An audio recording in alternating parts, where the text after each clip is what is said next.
me imaginé cómo iba a desarrollar mi carrera política. Desde la prepa decidí que quería dedicarme a la política. ¿Cuáles fueron los principales retos de casarte tan joven?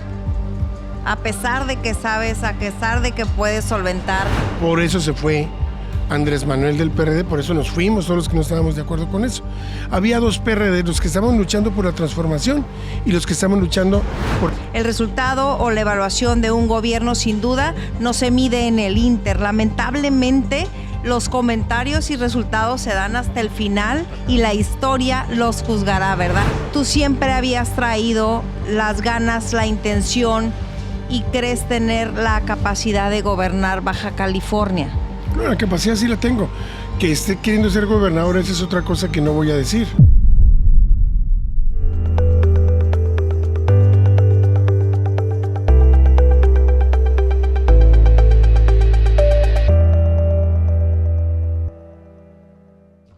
Hola, ¿qué tal? Qué gusto que nos acompañe. Muchísimas gracias por estar aquí, en especial el día de hoy, a todo el público que le gusta y le encanta y nos manda los comentarios a su podcast favorito, La historia detrás del personaje. Muchas gracias a todas las personas que suman en los esfuerzos de nuestra casa productora SIG Productions. Y bueno, pues el día de hoy me siento muy complacida, me siento honrada porque el personaje que vamos a presentar el día de hoy, estoy segura que les va a encantar. Tiene una gran historia y por supuesto que le damos la más cordial de las bienvenidas al doctor Jesús Alejandro Ruiz Uribe. Muchísimas gracias por estar aquí. Él es, bueno, pues como ya lo conocen, simpatizante de Morena y una voz firme, yo creo que de las más contundentes que hay para muchos temas a lo mejor tan polémicos en todo el estado, ¿no? Gracias por su tiempo. No, aquí estamos a la orden. Sí, contestamos todo. Sí, siempre contestan todo. Y bueno, pues no sé si con tanto trabajo y esta agenda tan ajetreada hayan tenido la oportunidad de ver el podcast, pero a mí me gusta empezar por el principio, como por la infancia, para que la gente sepa de dónde nace esta personalidad de Jesús Alejandro Ruiz Uribe, por qué es como es y qué es lo que ha influido al paso del tiempo. Obviamente sabemos la gran huella y el gran legado que dejó su papá en el tema de educación y en la transformación misma de la vida del Estado, y pues me gustaría saber cómo define la etapa de la infancia de Jesús Alejandro Ruiz Uribe. Pues soy un hijo de dos profesores normalistas de normal rural. Mi papá estudió en Salaices, Chihuahua, y mi mamá en Cañada Honda, Aguascalientes. Se conocieron ellos en las lides estudiantiles. Existía la sociedad de alumnos de normalistas socialistas de México. Okay. Y mi papá era dirigente de esta agrupación y le tocaba recorrer todas las normales. La normal de mamá era una normal de mujeres. Okay. Y mi papá de hombres, así les dividían. Y le tocó visitar, conoció a mi mamá, que estaba en la sociedad de alumnos también de su normal. Y terminaron muy jovencitos, a los 21 años. Después de estar 6 años en internado, entraban en la secundaria. Sí. Y ahí estaban hasta terminar la normal. Y la familia de mamá se vino a vivir aquí a Tijuana, típica migrante de Guadalajara. En aquel tiempo migraba mucha gente de Guadalajara, de Jalisco. Okay. Muchas de las familias más o menos viejas de aquí son de Ocotlán, o son del Durullo, o son del propio Guadalajara. Su familia migró para acá y mi papá, pues solo en la vida, no se iba a regresar a su pueblo, pues se vino siguiendo la Guadalajara, aquí a Tijuana. Sí, siguiendo el amor. Sí, y aquí hicieron su familia, obtuvieron sus plazas en diferentes primarias. A mí todavía me tocó que mamá fuera mi maestra de primero y primaria. No, ¿cómo era, O sea, ¿cómo era tener? Porque no entiendo, o sea, si tú hacías alguna travesura como niño, como alumno, eras el que más tenía que poner el ejemplo, ¿no? Pues se suponía, pero siempre fui bastante vago. Yo creo que por eso me cambió y me mandó con otra maestra a otro turno. Entiendo que me había entrado con ella para facilitar las cosas, porque pues tenía a su hijo ahí en clase y no en la casa solo. Sí. Pero ya no sé cómo lo hicieron, creo que se vino una tía a ayudarle. Y me cambiaron el turno de la mañana en la primaria Miguel Hidalgo. Okay. Y vivíamos, yo desde que tengo uso de razón, vivía en los bungalows, en el bungalow número 5. Oh, wow. Y ahí a mis papás les habían dado en comodato ese búngalo, como muchos otros profesores, para que vivieran y dieran clases en el Centro Escolar Aguacaliente. Sí. Ahí viví, la verdad es que muy feliz hasta los 11 años. Muy feliz porque era un ambiente hermoso, no había carros. Los maestros, como no eran dueños de los búngalos, no los tenían que mantener al 100%. Cuidar. Exactamente, con el pasto bien cortadito, lleno de árboles, de olivos, de palmeras, de palmas, de pasto por todos lados y sobre todo de una comunidad que todos éramos hijos de profesores. Entonces teníamos más o menos el mismo nivel económico, la misma tal vez idiosincrasia. Sí. Y nos llevábamos todos muy bien ahí, jugábamos hasta muy tarde porque era un ambiente muy seguro. Sí. Ya cuando nos metíamos era porque empezaba cine juvenil y alguien gritaba, ya empezó cine juvenil. Y todos que le sacaban en el canal 12 de aquí de Televisa. Sí. No era Televisa, el canal 12. Sí. Ya nos regresábamos corriendo cada quien a sus casas. Ajá. Entonces, sí, ¿cómo pudieras resumir tu infancia? Muy feliz. Sí. Yo me fui caminando solo desde el kinder, porque el kinder prácticamente estaba dentro de los búngalos. Ok. Prácticamente dentro de los búngalos. Entonces yo recuerdo de niño irme a caminar al kinder. Con mucha libertad, con mucha seguridad. Pues eso te daba mucha libertad. Sí. Y a un lado estaba la primaria, en la que habían sido las perreras del viejo hipódromo. Sí. Del más viejo Sí. hipódromo. Sí. No el que está, la parte vieja que está ahí a un lado del hipódromo actual, Sí. sino del primer hipódromo, el que se construyó justamente como un elemento del complejo del Casino de Aguacaliente. Sí. Y ahí pues había unas gradas y las perreras las convirtieron en salones. No estaban feos, ¿eh? Y una primaria muy feliz también ahí. ¿Y la juventud? La juventud, mis papás se hicieron ya una casa ahí por la fuente de Lomas de Aguacaliente. Sí. Ahí me fui a vivir, conocí otro tipo de gente, fue un poco contrastante para mí. Pero seguí estudiando en escuelas públicas, en la Poli. Pasé de la primaria Miguel Hidalgo a la Poli. Y ahí conocí a muchos de mis amigos que hasta la fecha tengo. A otros los conocí desde la primaria, que son conmigo desde primero de primaria. ¿Y cómo fue para ti el cambio de ambiente, a lo mejor socioeconómico? Antes no le llamamos IFI, Ajá. pero... Fíjate que hubo varias cosas que me sacaron de onda. Sí. La primera es que yo no estaba acostumbrado en la escuela pública a escuchar formas despectivas de referirse a otras personas como india, indio. Minimizar. Pues ese tipo de comentarios que en la pública yo no lo... La verdad es que yo nunca lo escuché. Okay. Y llegué acá y lo escuchaba y a mí se me causaba pues incomodidad. Sí. Pero hice grandes amigos ahí. Mi primer novia era de ahí. Otro amigo muy querido, Gaby Becerra, era de ahí. Alberto Becerra también. Fue una etapa también feliz de mi vida. Pero la combinaba con mis amigos de la secundaria que tenía yo, entonces estaba muy completo el asunto. Sí. Me iba de raite a la secundaria, me paraba ahí donde está la fuente y bajaban una hilera de carros que iban para la Poli o para la Prepa Federal. Sí. Y ahí nos subíamos varios Con quien pick-up. pasara. La verdad que sí. Y de regreso de la secundaria también pedíamos raite ahí o nos subíamos sin pagar el camión. Sí. Nos bajamos en el hipódromo y ya nos íbamos caminando. También la pasé la infancia jugando béisbol allá en Otay. Sí. Jugaba con el equipo Audax que tenía el señor Zamarrón, una gente muy querida para mí, panista por los cuatro costados, él y su familia. Pero querida. Pero muy buenas personas, realmente muy, muy, muy buenas personas. Jugué desde como los 8 años hasta ya más grandecito, ya entrando a la prepa dejé de jugar. Sí. Así pasó mi infancia realmente muy feliz. En la Poli también muy feliz. Sí. ¿Y cómo pasó? ¿En qué momento decidiste empezar a forjar tu personalidad tratando de luchar por causas? Porque no es fácil estar en este ambiente de la política, el derecho, defender a lo mejor a grupos vulnerables hasta llegar al bienestar. O sea, es un trance que tienes que tener preparación, tienes que tener temple, tienes que tener inteligencia, tienes que tener olfato. ¿Cuál fue ese caminito que te llevó? Mira, son varios elementos que conforman eso que estás comentando tú, pero tienes que tener una vocación de servicio. Sí. una vocación por ayudar al más vulnerable. Sí. Yo recuerdo la primera vez que sentí ese impulso más bien, fue una vez que estábamos viendo, yo estaba muy chiquito, me habían comprado unos zapatos, creo que era en la Canadá o en la 3B, estamos haciendo aquí anuncios.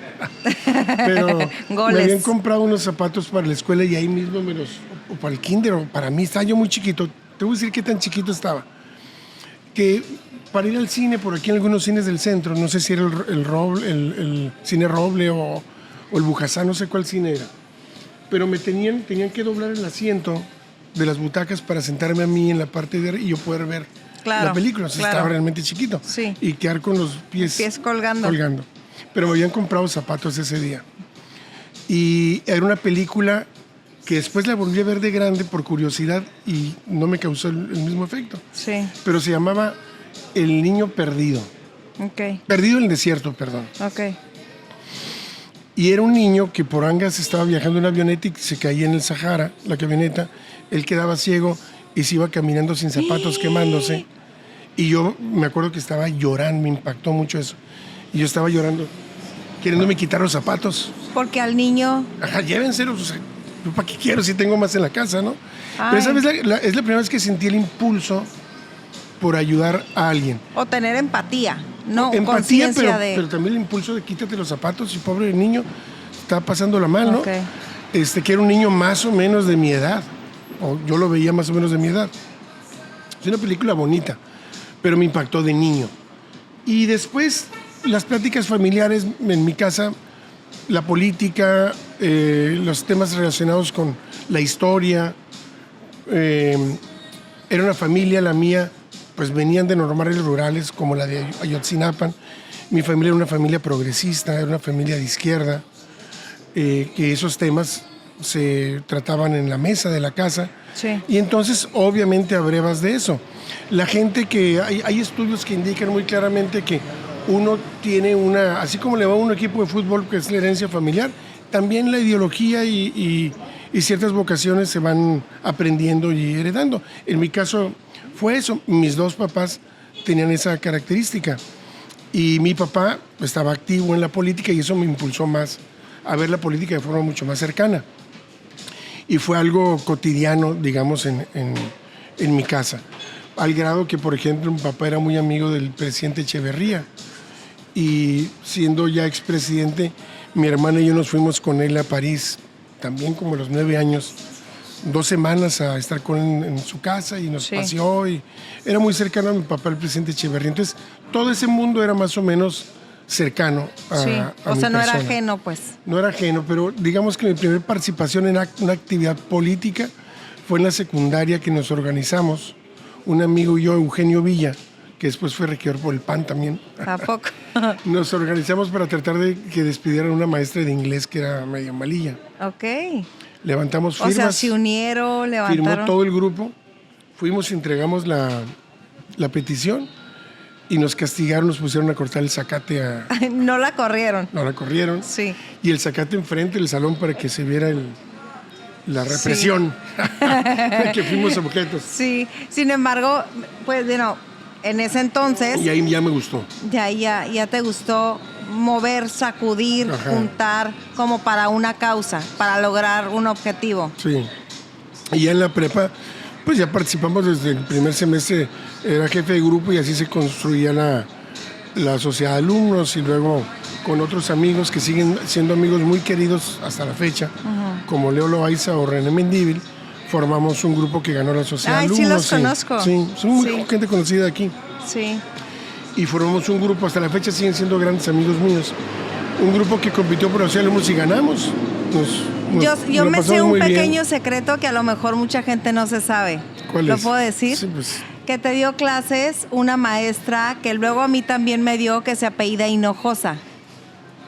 La maestra Hinojosa. Sí, en la Lázaro era chaparrita, güerita. A mí me dio clases de español. No sé si usted es literatura o algo así. Sí, de lentes. De lentes. Sí, como una buena maestra. Entonces... Estricta. Sí, luego dijo, muy estricta. Y luego dijo, es que ahora me da mucho orgullo que mis alumnitos, a los que yo creía proteger y enseñar y disciplinar, ahora quieran gobernar el estado. Pues estamos en eso. Sí, estamos conformando. Bueno, pero regresando un poquito a la etapa, te tocó sin duda hacer oposición, ser un joven a lo mejor. Por decisión propia. Por decisión propia. Sin embargo, eras progresista desde un principio, convencido 100%. Sí, al 100%. ¿Te invitaron el oficialismo del estado? Yo me hice me imaginé cómo iba a desarrollar mi carrera política. Desde la prepa decidí que quería dedicarme a la política. Y había un libro muy leído en aquellos tiempos que se llamaba La teoría de las élites. Sí. Y era un libro que se había escrito de sociología para identificar cómo las élites mexicanas se construían. Sí. Y lo leí en la prepa. Y ahí indicaba la ruta muy clara que había que irse a estudiar a la UNAM y vincularse con una clase política de allá, trabajar en el gobierno y después ascender en la burocracia, de aquel tiempo, que era una burocracia priista. Y yo hice lo propio, me fui a la UNAM a estudiar, hice mi carrera allá, en la escuela, pues sí, efectivamente estaban los hijos del presidente, los hijos de los secretarios de Estado, hijos de gobernadores, era un buen lugar para vincularte políticamente en cierto nivel. Sí. Allá me fui a estudiar. Fui más o menos cumpliendo mis metas. Fui muy joven, entré a trabajar a la UNAM, era jefe de departamento a los 18 años. Sí. De Dirección de Relaciones Laborales. Yo podía mantener una familia a esa edad con lo que ganaba. Wow. Y luego entré a trabajar a Gobernación como analista y luego jefe de departamento y luego subdirector y luego asesor del subsecretario, que era Arturo Núñez Jiménez. Y luego me fui con él a trabajar al IFE. Me hice ese equipo político. Al IFE, que ahora es el INE. Ahora es el INE. Y ahora que... Me estaba yendo muy bien. Por eso me casé muy joven con mi novia de la prepa. Okay. Me casé en cuanto pude. Cuando Okay. tenía con qué mantener mi casa, Sí. pagar Solventar. su escuela porque iba a una escuela privada. Que antes era fácil mantener. Pues con un sueldo como el que yo tenía en el gobierno y tenía también 3 taxis que me fui haciendo de ellos, Okay. me alcanzaba para mantener mi nivel de vida y el de mi entonces esposa, Okay. pagarle su escuela privada, que era estudiaba, no voy a hacer otro anuncio, una escuela muy famosa. Sí. Se había cambiado aquí de otra escuela muy famosa de aquí, estaba haciendo su segunda carrera en realidad, allá, y nos casamos a los 22 años, porque yo ya estaba cuajado ya. Económicamente me refiero, yo ya podía mantener una familia, Sí. pagar mi departamento, estaba bien. ¿Y cuáles fueron los principales retos de casarte tan joven? A pesar de que sabes, a pesar de que puedes solventar. ¿Está chico? Fíjate que fue una etapa bonita esa. No teníamos hijos, vivíamos ya en nuestro propio departamento. Ella estudiaba, yo trabajaba. Teníamos nuestro pequeño negocio que eran los taxis que había ido yo adquiriendo. Entonces fue una etapa bonita. Me tuve que disciplinar un poco porque imagínate, yo venía de una soltería muy prolongada. Sí. Estaba acostumbrado, nadie de mis amigos estaban casados. Sí. Entonces me seguían invitando a las fiestas. Sí. Me daba chance los Poco viernes. retador, eso te daba chance los Ya viernes. trabajaba yo todo el día, desde las 10 de la mañana, que es a la hora que se entraba, ya los funcionarios de cierto nivel, hasta 11, 12 de la noche. El trabajo allá sí era muy matado. Y fue una etapa bonita. Y de ahí decidí irme a estudiar a España. Ya estaba casado, Ok. como te comentaba, y ya había nacido mi primer hijo. O estaba por nacer. Cuando yo me fui a estudiar allá, aquí nos vinimos a que naciera aquí en Tijuana, porque ella era también aquí de Tijuana, pero había sido mi novia de la prepa.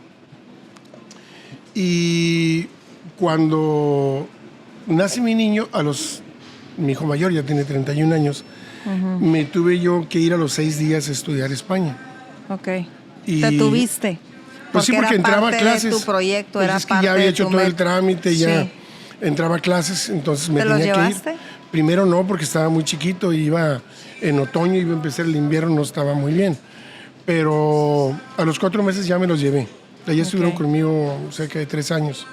También otra etapa muy bonita porque estábamos solos. Sí. La señora que nos rentaba el departamento nos cuidaba de repente al niño, porque nos veía que estábamos ahí, pues Ay, no salíamos. claro. De repente Tenía llegaba una que señora ocupar su chaparrita. tiempecito. Llegaba y tocaba la puerta y decía, Jesús, Jesús. Ay, se va a divertir. Denme el morenito yo me lo Sí. quedo. Muy buena gente la señora. También el esposo. Ya eran muy viejitos. Sí. Yo estaba estudiando y me tocaba era como una subdivisión de su piso. Ok. Me tocaba con el bordón y me decía, Jesús, que han empezado los toros. Me iba yo con el señor a ver los toros. Sí. Pero fue una etapa muy bonita también. Ok. De crecimiento, de independencia, Sí, de no de tienes a vivir nadie. con la familia, muy a gusto. En otro país donde nos íbamos los fines de semana, rentábamos un carro y nos íbamos a Portugal, nos íbamos a recorrer toda A España. conocer. Sí, la escuela me ayudó mucho. Ahí estudié la especialización en Derechos Humanos y el doctorado en Derecho Constitucional, Sí. Derecho Político. Pero luego llegas aquí en México y se parece lo del estudio a la práctica. Sí, bastante, porque estás estudiando lo que ha ocurrido en otros lugares. Pero allá fue donde me convencí yo de irme a la oposición. No me invitó nadie. Yo solo tomé la decisión allá. Yo tenía un puesto ya asegurado con Arturo Núñez. Había regresado a la Secretaría de Gobernación. Ok. Por cosas del destino, mi amigo Leo Loaiza ya estaba trabajando también ahí en ese equipo. Ok. Regresé yo de España a entrevistarme con Arturo Núñez y a decirle que me quería ir a la oposición. Y me dijo, qué bueno que regresaste. En aquel tiempo era parte de esa formación, te mandaban a estudiar Sí. afuera para capacitarte más. Los mismos equipos, él me recomendó a Arturo Núñez. Y más aparte si había las posibilidades de hacerlo, ¿no? Ajá, sí, pues te becaban. A mí yo Sí. me fui con beca del CONACYT, pero impulsado por Arturo Núñez. Ok. La verdad que me fui cómodo económicamente. Ok. Nos alcanzaba para vivir bien, no para andar de fiesta, pero sí para vivir bien, viajar los fines de semana con el hijo, con la mujer. Ella estudió, también aprovechó para estudiar algo allá. Y luego, pues le dije yo a Arturo Núñez que me iba a ir a meterme al PRD. ¿No se enojó? Sí, se enojó. Porque Me él dijo, tenía todo para no, que te diera pues las sí, y él- oportunidades, él ¿no? era Y su otra gran vez amigo. subsecretario, entonces- No, y aparte él invirtió en ti como quiera. Me habían invertido en mí, exactamente.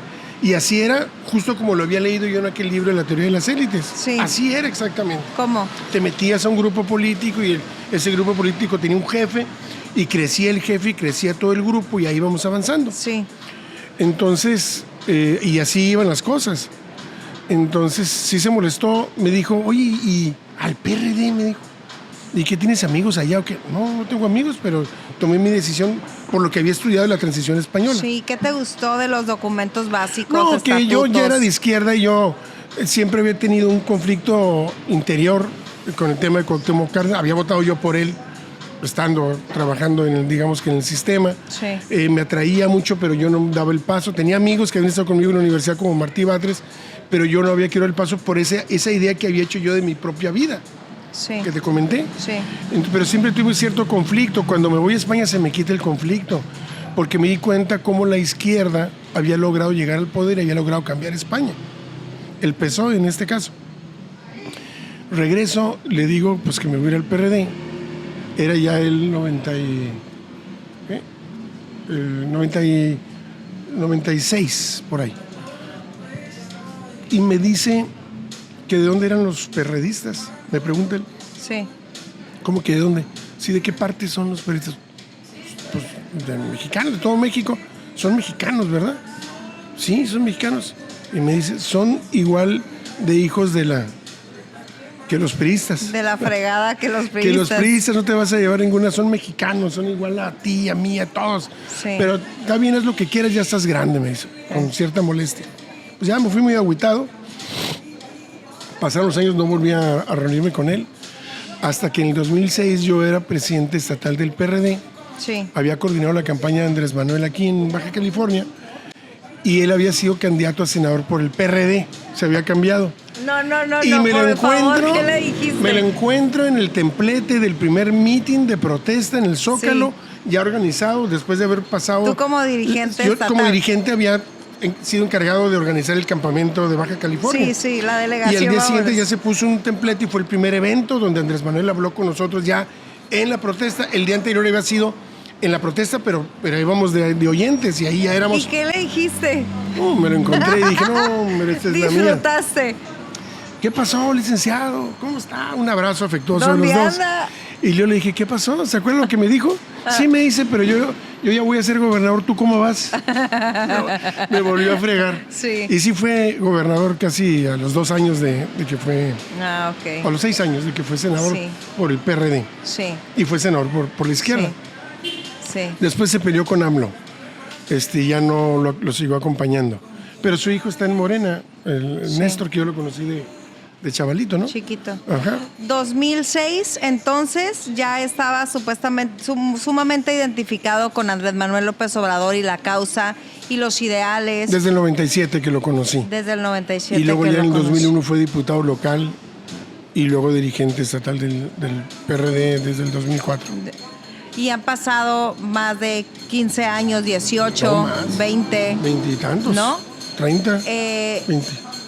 ¿Cuál es la diferencia de la causa, de las personas? ¿Cuál ha sido la transformación de los liderazgos de Morena en sus ideales y en el actuar a 20 años después? Mira, el PRD se fundió en sus propios vicios y en que fue cooptado por el sistema que se generó en la disquetapa democrática o de transición democrática. Se generó un sistema político que estaba diseñado para empoderar a los partidos políticos y sus dirigencias y generar una especie de intermediarismo entre la sociedad, el gobierno, y esos intermediarios eran los partidos políticos, con tantas facultades que eran capaces de apoyar o destruir carreras políticas y ya sin que el político tuviera que depender de la gracia o el apoyo de la población. Electorado. Ajá. Eso fue lo que diseñaron como una forma de democracia. Y al PRD, que era un partido de lucha, de izquierda, que buscaba la transformación y el cambio, fue copado por burócratas del partido, yo les llamaba los enanos de Gulliver, y que estaban acostumbrados a cortarle la cabeza o los pies a cualquiera que estuviera más alto que ellos. Sí. Y eso hicieron, por eso se fue Cuauhtémoc Cárdenas del PRD, por eso se fue Marcelo Ebrard del PRD, por eso se fue Andrés Manuel del PRD, por eso nos fuimos, todos los que no estábamos de acuerdo con eso.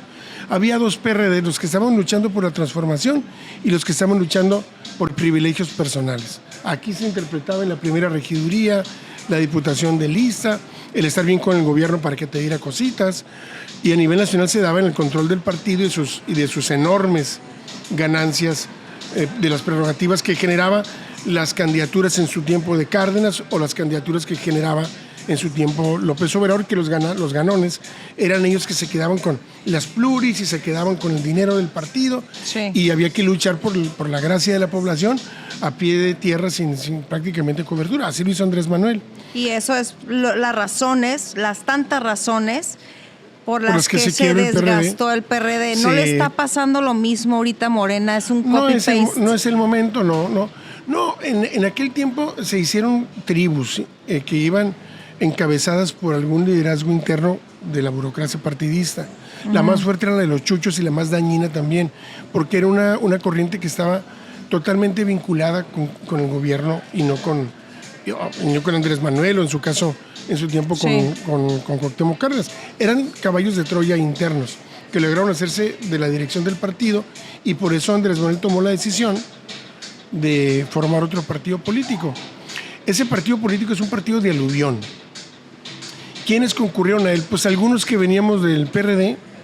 La mayoría de los que estaban metidos en la política no se vinieron, se quedaron allá porque estaban envenenados con las prerrogativas y con las pluris, con el sistema, y con todo eso. con los beneficios.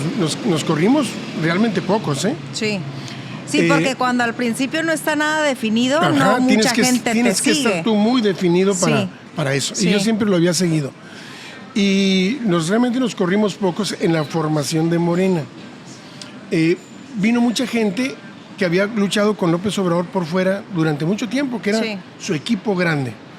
Y se vinieron y yo creo que no le faltó ni uno de esos. Se vinieron algunas corrientes como la de Chemba, aunque era una corriente también interna dentro del PRD, eso sí, también se corrieron. Entonces eran una izquierda más genuina, que venían de la universidad y de movimientos más genuinos, y se corrieron también a la formación de Morena. Pero sobre todo se corrió mucha sociedad que había estado votando por Andrés Manuel, que quería el cambio, que no se identificaban precisamente con el PRD, pero sí con el cambio que representaba Andrés Manuel o que había representado en su tiempo Cuauhtémoc Cárdenas y que decidieron convertirse en militantes. No lo habían sido. Pero al llamado Andrés Manuel dicen, ¿sabes qué? Pues es el momento de dejar de ser un voto pasivo y convertirme en un voto activo, y se vinieron a la formación de Morena inspirados por el liderazgo de Andrés Manuel. Y también tenemos que estar conscientes, la oposición, los otros partidos, la sociedad, sean militantes, sean simpatizantes de donde sea, que eres un gran, o fue en su momento, gran transformador y un gran líder político, les guste o no, su forma, les guste o no su forma de gobierno como fue, pero sí fue sin duda una gran trascendencia, un cambio político. Es un monstruo político que venció todos los dragones que tenía este país, los amarró, y gracias a que hizo eso, con los modos que hayan sido, tenemos un gobierno tan exitoso como el de la doctora Sheinbaum. Sí. Pero el de él también fue muy exitoso, mira. Sí. Veamos qué tipo de país teníamos. Teníamos un país con una supuesta democracia que servía nada más para las élites, con un poder judicial que servía para las élites y que habíamos transformado nuestro sistema de justicia de un sistema garantista, es decir, que garantizara las garantías individuales plasmadas en la Constitución, que tienen que ver con los derechos que tienes para ser juzgado correctamente, por el sistema de derechos humanos, lo que implicó asumir todos los derechos humanos que estaban en los distintos tratados, y que fue como una especie de arma, de instrumento para los jueces que adquirieron una nueva autonomía para tomar decisiones tan locas como soltar a un narco que se acaba de agarrar a balazos con la policía, porque lo habían presentado 10 minutos tarde o porque había habido algún error en el IPH, y entonces en vez de ser un sistema de justicia se convirtió en un sistema tremendamente injusto y protector de las élites económicas, como era todo el sistema. Con una democracia simulada llena de intermediarios, como te estaba yo comentando. ¿Qué es lo que hizo el presidente López Obrador? Amarró esos dragones. Ganó con el apoyo de la gente, sin el apoyo de las estructuras partidistas, intermediarias y burocráticas. Ganó para entregarle poder a la gente. Y esas estructuras partidistas, intermediaristas, que te comento del PRI, del PAN, del PRD, lo criticaron, lo apuntaron con dedo de fuego porque hacía consultas directas a la ciudadanía para definir si un aeropuerto se construía o no, o si se construía una Constellation aquí en Mexicali, o si decían que querían que siguiera gobernando o no. Y decían, eso no es democracia. Perdón, si es democracia se llama democracia participativa, y existe en el mundo democrático, realmente democrático. Los referéndums en Europa están prácticamente en todos los países. Es que aquí fue la primera vez, y siempre que es la primera vez sacudes, sí, no pero conoces. Estaba afectando los intereses del intermediarismo, de esos que se decían dueños del voto, porque tenían un partido político y luego que iban y negociaban reformas constitucionales a cambio de dinero para dañar los intereses de la población, porque no tenían por qué responder la población. Es la etapa en donde la gente estaba bien agüitada, votaba una vez por el PRI, otra vez por el PAN, a veces por el PRD, porque no encontraba una posición clara para sus propios intereses. La encontraron con López Obrador. Y mira, seamos sinceros, como tú dijiste, todo el mundo tiene que analizar con sinceridad. Y los datos macroeconómicos son los más importantes. Desde el 76, los que somos de aquí de Tijuana y que tenemos cierta edad, sabemos que desde el 76 no habíamos vuelto a tener estabilidad en el valor del peso frente al dólar. Hayamos tenido 40 años con un precio fijo de 12.50. Y en el 76 se rompió esa magia, inició una etapa de devaluación que siguió con el gobierno López Portillo. Constantes, ¿no? Y luego la inflación. Decía que López Obrador iba a provocar inclusive otra devaluación, ¿verdad? Mi familia, guardaban los dólares. Si caían ahí el negocio de tu familia dólares, había que guardarlos, porque no vayan a hacer que venga devaluación. Aquí no me va a agarrar descuidado, porque todos los que vivimos en frontera ocupábamos dólares. Esa era la historia. Toda mi mamá se quedó con dólares que no cambió, estuvo bajando el peso. Pero lo que te quiero decir es que esa estabilidad se la dio López Obrador al peso mexicano. Incluso bajó el peso respecto al dólar y ahora sigue bajando, porque hay una economía fuerte, con un gobierno dedicado a trabajar para el interés general, no para el interés de unos cuantos. Otra cosa que hizo muy bien López Obrador, cobró los impuestos que no se cobraban. Sin aumentar los impuestos, incluso aquí bajándolos, el IVA, logró aumentar la recaudación un 30%. ¿Cómo lo hizo? Pues cobrándole a quienes no le cobraban, dejando y no permitiendo que existieran las factureras que hacían fraudes multimega recontramillonarios. Que siguen existiendo.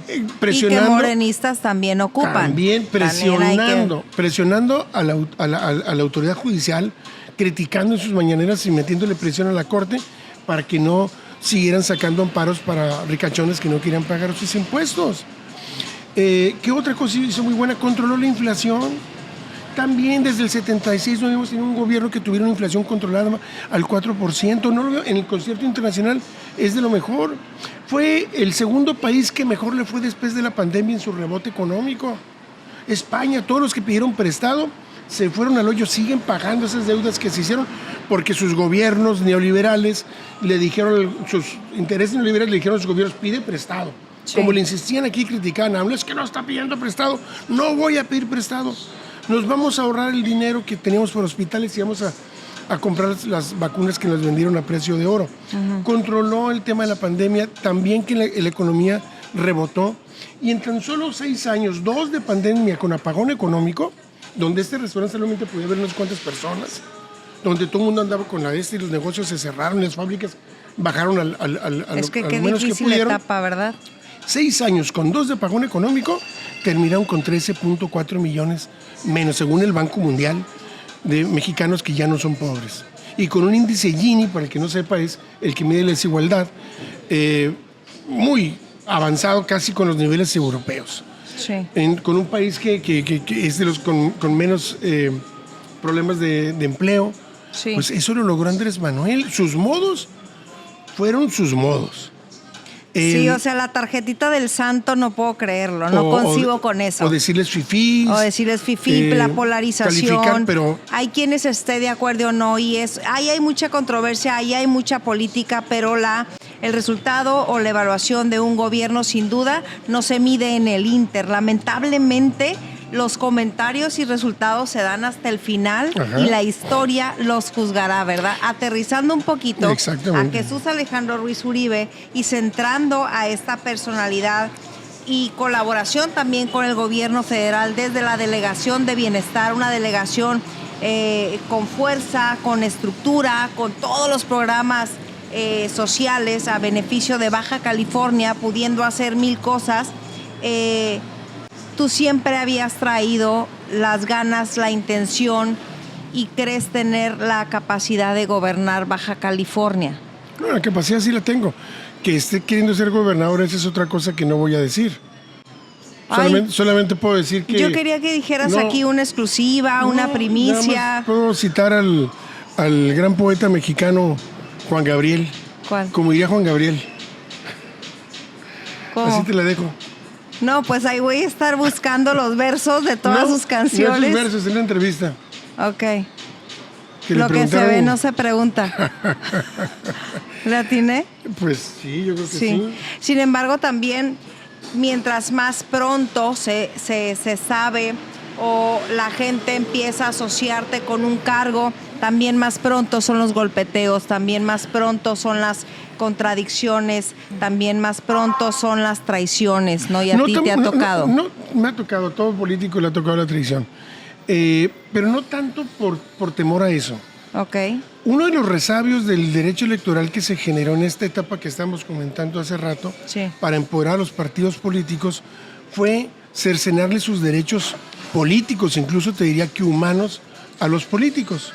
Entonces ahora resulta que en este derecho electoral no puedes decir yo quiero ser esto, porque si lo dices ya no te puedes juntar con la gente porque te dicen que estás haciendo campaña adelantada.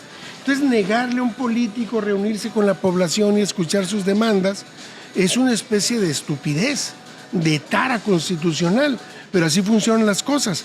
Te pueden descalificar porque hiciste campaña, según ellos, adelantada. Sí. Acuérdate que se descontaron a dos... Sí, luego se te cae todo. Acuérdate que se descontaron a dos candidatos de Morena porque no reportaron 20,000 pesos. Sí. O sea, dile que los devuelva, múltalos si quieres, pero quitarle la candidatura porque no reportaron 20,000 pesos que gastaron en Facebook en determinado momento, eso no es democracia. Pero todavía subsisten ese tipo de reglamentos que obligan a que uno Y que los mantenga sus aplican para expectativas. quienes se les antoje, ¿no? Todavía, lamentablemente. Exactamente. En mi caso yo no tengo nada decidido, es lo que tengo que decir. Y estamos ahorita sí trabajando en un Te proyecto. saludan. Estamos trabajando en un proyecto, Ajá. pero no te puedo decir exactamente en qué proyecto. Sí, sin embargo vemos en fotos, redes sociales, que te sigues juntando con gente, no haces consultas, no llevas todavía pues este ideal de la transformación. ¿Qué es lo que te dice la gente? ¿Cuáles son las quejas más importantes primero está del contenta Estado? la gente. ¿Sí? Sí, está contenta porque ha sido tan maltratada por los distintos gobiernos que tener por primera vez en tantos años, en 40 años, dos gobiernos que mantienen la estabilidad del peso frente al dólar, que controlan la inflación y que triplican el salario de los trabajadores. Sí. Y que tienen ahora la abuelita su programa social, el discapacitado su programa social, el joven estudiante preparatoria, secundaria su programa social, que tiene los pescadores su programa social, pues están contentos. No podrían estar molestos, digamos, en términos generales. Tenemos flagelos como es el de la inseguridad, que no hemos todavía logrado domar ese dragón. Las adicciones que se han sumado como un elemento disruptivo de la propia sociedad y que hay que atender desde el Estado. No seguir señalando al adicto como un amoral o inmoral y no reconocer que es una persona que padece una enfermedad y que el Estado tiene que atenderla como al que le duele el corazón o al que tiene problema de pulmones. Tienes que atender a los adictos y no dejarlos en manos o digamos encargados a iglesias samaritanas que los ayudan, pero que lo hacen muchas veces sin los métodos científicos correctos porque no tienen realmente la participación del Estado. El Estado se tiene que hacer cargo de eso. Sí, las adicciones es muy importante. Es bien importante. Y lejos de que también es difícil gobernar un estado, ¿qué papel crees que está haciendo Marina del Pilar como gobernadora con todos los retos, tanto personales como de gobernabilidad? Yo creo que es una gobernadora que va a dejar un legado. Y ¿Cuál? ese legado va a ser las obras del programa Respira, que realmente sí ayudaron a desfogar Tijuana, Mexicali y Ensenada. Gente dice, no, Tijuana tenemos otros problemas como es el transporte público que hace que se aneguen las calles. Pero el programa Respira realmente sí ayudó mucho. Gestionar junto con el ingeniero Bonilla la obra del viaducto es un asunto también muy importante. Y el programa de desayunos que también heredó del gobernador Bonilla y que lo mejoró ella y que lo llevó hasta los turnos vespertinos. Es otro, creo que de sus legados, y son legados positivos. Ya otras cosas habrán de ser juzgadas con el tiempo. Pero sí quiero decirte que creo yo, estimo, tengo la certeza de que no es difícil gobernar. Súper difícil. ¿Es no difícil? Es difícil, dificilísimo. No. ¿Es difícil gobernar? Te voy a decir cuándo. ¿Cuándo? Cuando no tienes liderazgo sobre tu propia gente. Cuando no tienes un proyecto claro hacia dónde trabajar. Cuando la gente que trabaja contigo no participa de ese proyecto, sino de otros o de proyectos personales. Si no te da por tener a la gente bien controlada para que no roben. Si te da a ti por hacer negocios personales, después estás más preocupado por cuidar tus negocios que por gobernar correctamente.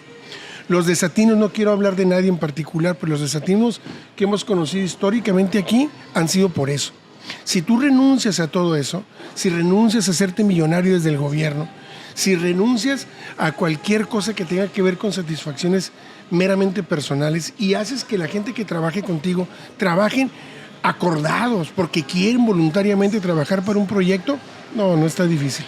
La verdad es que está relativamente fácil, porque entonces puedes actuar con mucha transparencia y puedes enfrentar a la oposición, que yo no sé, aquí la oposición está muy mermada. Bueno, esa ventaja tienen, ¿no? Ajá, sí. Además de los programas sociales que yo le veo en varios comentarios de las plataformas digitales que tenemos nosotros en nuestro contenido en la casa productora, las ventajas de ustedes es que no hay oposición, más en Mexicali un poquito, los que quieren aparecer, y la desventaja para la oposición de los programas sociales. ¿Cómo te...? Sé que puede llegar a ser más difícil describirte a ti mismo, ¿no? Pero ¿cómo se describe Jesús Alejandro Ruiz Uribe? lo que vemos en pantalla, lo que hemos visto, una persona que contesta tal cual, a lo mejor sin pensar, sin filtros, que pudiera ser más ventajoso que otras personas que ensayan y maquillan sus discursos, como yo lo veo, ¿no? Uh-huh. Es más genuino de cierta manera, pero ¿cómo describes tu personalidad? Creo que tengo la experiencia y los conocimientos necesarios para poder contestar así. Si tú no los tienes, entonces sí... tambaleas. Ajá, tambaleas, pero en mi caso me siento seguro de contestar rápidamente porque tengo muy claras mi ideología, tengo muy claro hacia dónde va el país, cuál es el rumbo que estamos tomando. Soy un militante con idea de lo que estamos haciendo, no siguiendo nada más como al Bautista de Lenin, sino bien claro cuál es el rumbo que estamos llevando. Entonces para mí es fácil contestar en esos términos. Sí. He estado forjado en la oposición y eso hace, la oposición de verdad, y eso hace que tenga también cierta praxis para eso.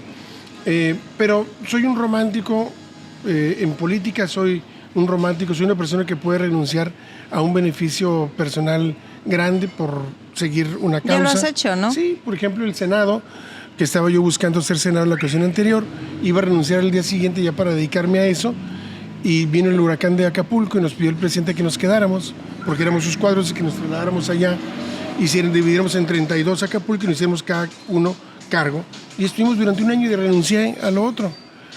Hubo compañeros que no hicieron eso, que dijeron, discúlpeme jefe, pero tengo mis intereses. Nos dijo, pueden hacerlo, pero yo se los pido que se vengan. Claro que lo he hecho muchas veces, en la universidad, en muchas ocasiones, porque para mí es más importante el proyecto que la persona. Y como a mí participar en un proyecto en el que creo me hace muy feliz, y como sé cazar lo que me como y no ocupo yo de ningún cargo para tener ingresos económicos. Eso también es fundamental, ¿no? Hay que enseñar a los hijos a cazar lo que uno se come. Sí. Porque en si política... no, se hace carroñero. Sí.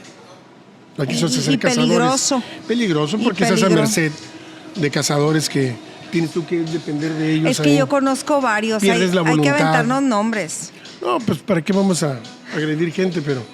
Pero sí, es una conducta que yo trato de no procurar en mis hijos, que tienen que enseñarse a cazar lo que se comen. Y entonces como tengo eso, yo puedo ser feliz siendo romántico. No tengo una ambición desmedida por el dinero.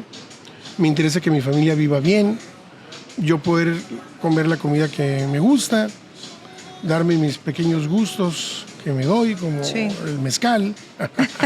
y realmente mis gustos son simples, no son viajar con mi familia, me gusta mucho. Sí. Entonces no ocupo mucho para eso y tengo afortunadamente los recursos necesarios para poder... Que solventan esa parte. Y no me... Entonces, en política... Se tiene que tener eso para poder hacer un buen gobierno. Sí.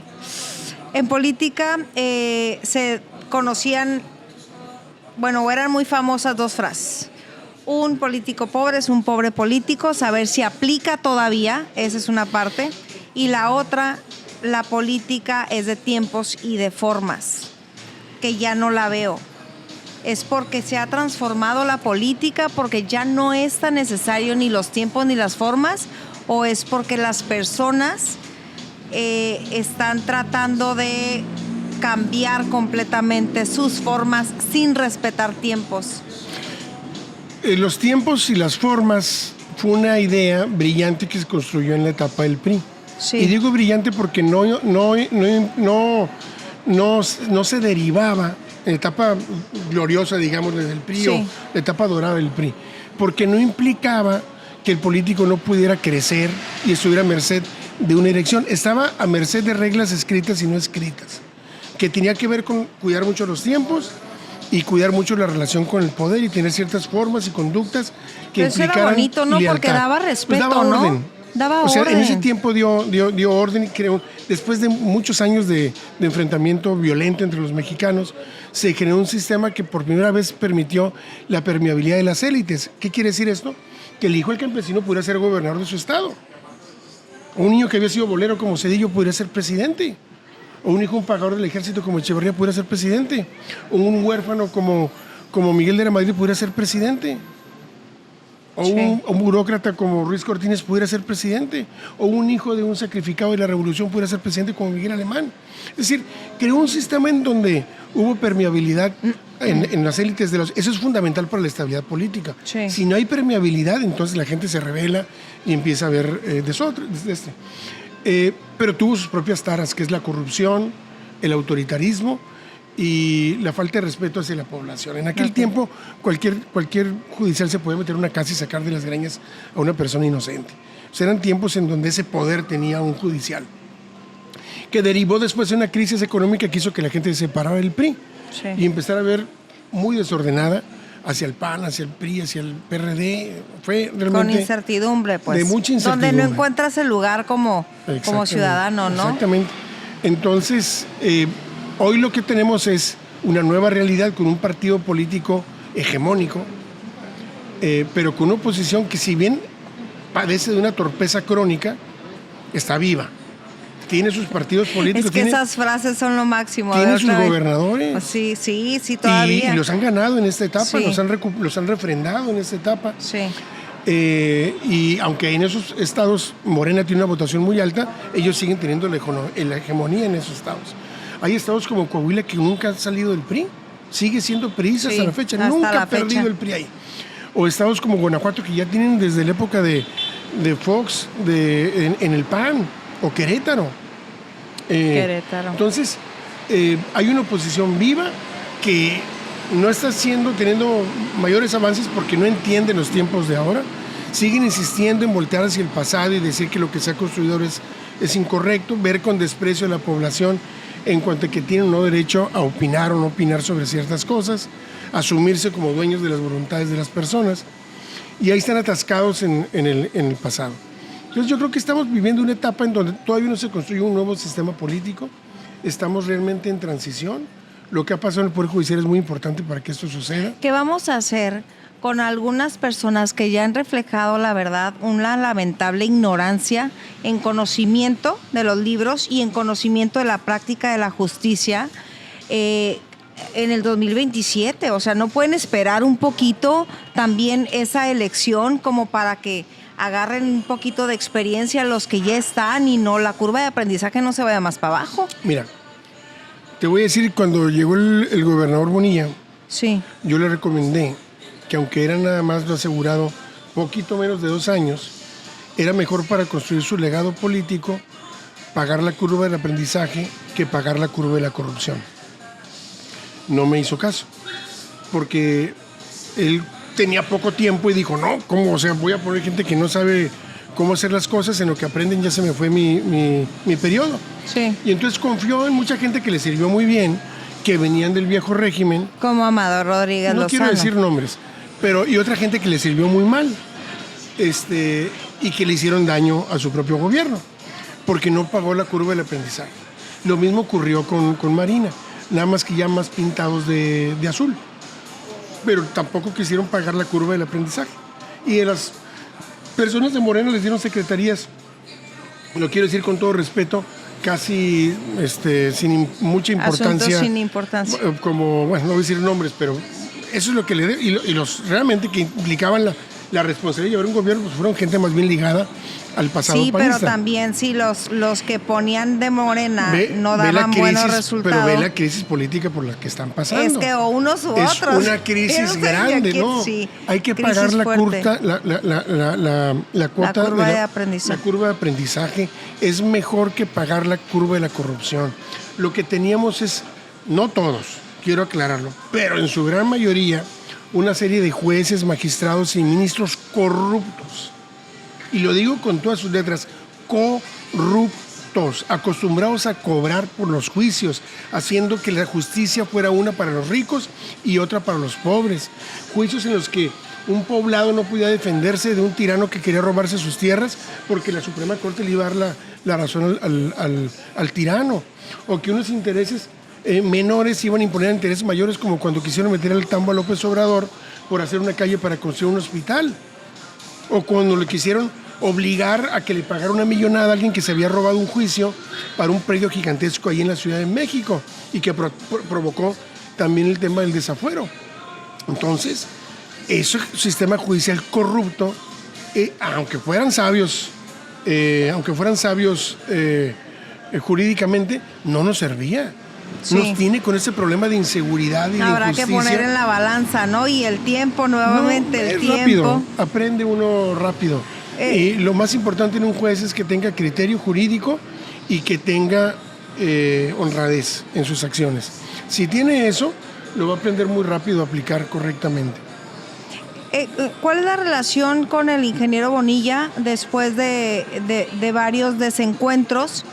Pero al final de cuentas no quiero verlo tan radical como lo han manejado muchos medios, sino que proyectos, intereses, personas y en una combinación hacen un ambiente o provocan un ambiente que puede haber amistades, relaciones, conciliaciones, reconciliaciones, divisiones y ahorita cómo están. Muy bien, tenemos una muy buena relación. Yo me siento contento de eso, era algo que me pesaba, digamos, el pleito, el distanciamiento que tuve con él. Me pesaba porque habíamos tenido una muy buena relación, porque yo sentía que él había hecho cosas muy buenas por mí y no me gustaba el estar yo en una situación de pleito con él. Afortunadamente hubo muchos amigos de México y de aquí que intervinieron para que volviéramos a encontrarnos y realmente se reseteó la relación muy bien. Tenemos en este momento una excelente relación. Él es un hombre importante para el movimiento. Muy. Antes de su intervención como gran organizador electoral no habíamos tenido triunfos contundentes acá. Sí. Lo más que había logrado yo como dirigente había sido irnos a segundo lugar en Ensenada, segundo lugar en Tecate, a segundo lugar en Rosarito. En Mexicali siempre nos fue mal.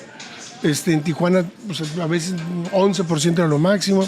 Y llega él y revoluciona todo eso con su capacidad de organización. Uh-huh. Y fue pieza clave porque además tuvo responsabilidad de la circunscripción para ayudar a Andrés Manuel. Simplemente eso le tiene ganado un lugar en el movimiento importante. He escuchado rumores en que Baja California pudiera ser para el PT, por ejemplo, que ya están haciendo divisiones. Seguramente son especulaciones porque para empezar va a depender mucho del género, ¿no? De las 17 gubernaturas en total en todo el país.